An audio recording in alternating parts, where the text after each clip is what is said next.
हमने बोला था लंच और आपके बीच में ज्यादा नहीं रहेगा। अब लंच और आपके बीच में, आपके लंच और एक ही रहेगा। नहीं हूँ। ओके, तो जब परसेप्शन की बात होती है सर, तो स्टेक होल्डर्स की बात होती है, तो स्टेक होल्डर है कौन कौन? 4 स्टेक होल्डर्स हैं। ज्यादा मैं मानता हूँ। मैं इसको कैटेगराइज कर रहा हूँ ऐसा कि company owners, right, one is company owners, direct sellers, consumers को मैं एक कैटेगरी में दे दे रहा हूँ, right right right, service providers like media, trainers, ठीक है, लाइकर्स, ठीक है, और चौथा में regulatory bodies, regulatory bodies, associations.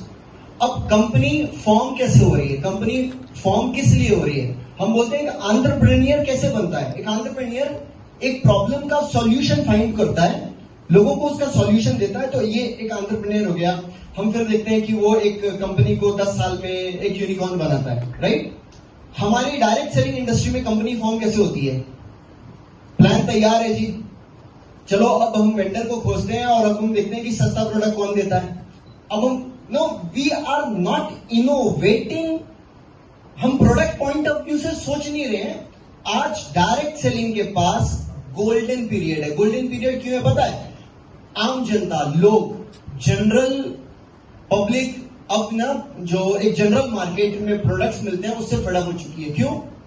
Tomato ketchup में टमाटो नहीं है, आटा बिस्किट में आटा नहीं है, शुगर फ्री नहीं है। People want quality products and they are ready to pay any price. Now यहां पे डायरेक्ट सेलिंग एक पायनियर का रोल प्ले कर सकती है, बिकॉज अगर मैं टूथपेस्ट की बात करूं तो ग्लिसर काफी फेमस हुआ। नाउ मैं खुद उसको 20 साल से यूज कर रहा हूं। मैं एमवे का डिस्ट्रीब्यूटर नहीं हूं, मैं एमवे को प्रमोट नहीं कर रहा हूं, मैं ग्लिसर को प्रमोट नहीं कर रहा हूं, बट एक क्वालिटी प्रोडक्ट आम जनता तक पहुंच रहा है। क्यों पहुंच रहा है? क्योंकि उसकी क्वालिटी में दम है। बहुत सारी कंपनियों के टूथपेस्ट में दम होगा, बट लोग कोलगेट और वो जो और पेप्सोडेंट है ना, अब उससे फेड हो चुके हो। तो यहां पे कंपनी ओनर्स को सॉल्यूशन पहले खोजना होगा कि मैं कौन सी specific solution product point of view से सॉल्व करने जा रहा हूं। आयुर्वेद में सर्व कर रहे हैं, आपने कभी पतंजलि को नहीं पढ़ा।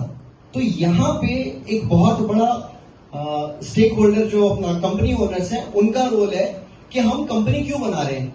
जी मैं डायरेक्ट सेलर था, 20 साल से मैंने डायरेक्ट सेलिंग की, अब मैं कंपनी से निकल गया, मेरा मतभेद हो गया, अब मेरे पास ऑप्शन नहीं है। ऑप्शन मतलब मेरे को अब कंपनी बनानी है, क्योंकि मैं ग्राउंड लेवल में जाके जीरो से काम नहीं कर सकता हूं। अब इस माइंडसेट से कंपनी अगर शुरू हो रही है, I don't see the future. This is the first thing. अब एक जनरल मार्केट में एक एंटरप्रेन्योर को देखिए, एंटरप्रेन्योर कौन सफल होता है, कौन सफल कंपनी बना रहा है? जो सॉल्यूशन दे रहा है। तो आए, हमें नई कंपनीज भी चाहिए, लेकिन हमें सॉल्यूशन चाहिए, जनरल पब्लिक को सॉल्यूशन चाहिए। दूसरे स्टेक होल्डर कौन है? कंज्यूमर्स हैं। जो कंज्यूमर्स प्रोडक्ट को कंज्यूम करें वही प्रमोट करते हैं। अब जब वो डिस्ट्रीब्यूटर बनते हैं, डायरेक्ट सेलर बनते हैं, वो प्रमोट कंज्यूम करना ही बंद कर देते हैं, वो कंजम्पशन के बिना प्रमोट करना चालू कर देते हैं। तो डायरेक्ट सेलर का एक बहुत बड़ा दायित्व है यहां पे कि डायरेक्ट सेलर ही आम जनता और कंपनी के रिप्रेजेंटेटिव हैं। तो आप ही लोगों ने इस इंडस्ट्री को ओवरहाइट किया है। हम बात करते हैं मिलियंस की, हम लोगों को सुनना नहीं चाहते हैं, हम डिसरेस्पेक्ट करते हैं दूसरे प्रोफेशन को, और हम चाहते हैं कि सब इस इंडस्ट्री को एक्सेप्ट करें। It is not possible. हम कहते हैं कि मैं 10वीं फेल हूं और मैंने इतना बड़ा कीर्तिमान स्थापित कर दिया। एक्सेप्शंस हो सकते हैं, लेकिन हमें इस चीज को ग्लोरीफाई नहीं करना चाहिए कि अब ये बिजनेस 9वीं फेल ही करेगा, 10वीं फेल ही करेगा। ये बिजनेस में सबको लाना है, तो आपको सबको रिस्पेक्ट देनी पड़ेगी। तीसरा स्टेक होल्डर सर्विस प्रोवाइडर्स का आता है। राहुल सर है, होंगे मैं सुदन साहब है, मैं हूं, गाड़िया sir one of the great trainer. अब गाड़िया सर को मैं कहीं पे भी किसी भी ROI कंपनी या क्रिप्टो कंपनी की ट्रेनिंग में कभी कल्पना भी नहीं कर सकता। क्यों? बिकॉज ही नोस कि वो डायरेक्ट सेलिंग को सर्व कर रहे हैं, तो वो product based, ethical based company को ही सर्व करेंगे। तो ये जो सर्विस प्रोवाइडर्स हैं, ये इनका बहुत बड़ा रोल है कि वो कहीं पे भी पैसे के लिए, अब जैसे सर ने भी बात उठाई थी कि कोचेस ने फनल्स तैयार करके रखे हुए हैं।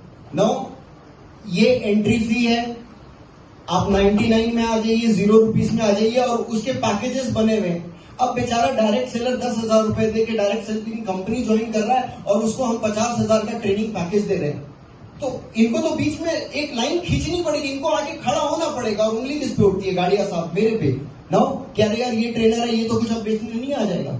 मैं परसों एक कंपनी ओनर से बात कर रहा था, हमारी मीटिंग थी, तो मैंने बोला कि सर देखो हमारा कोई फनल नहीं है, ऑनलाइन हम भी सर्व करते हैं, but with one product at one price, that's it.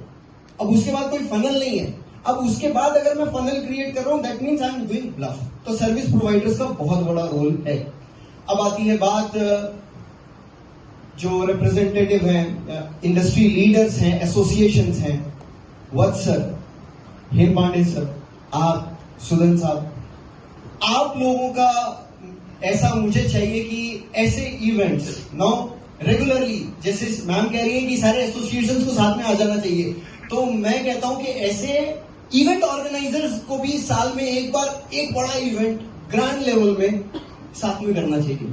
Not only associations, सेट्सा आ रही है, डीएसटी आ रही है, डीएसएन आ रही है, no every service providers coming under one roof and talking about direct selling, then only we can change the.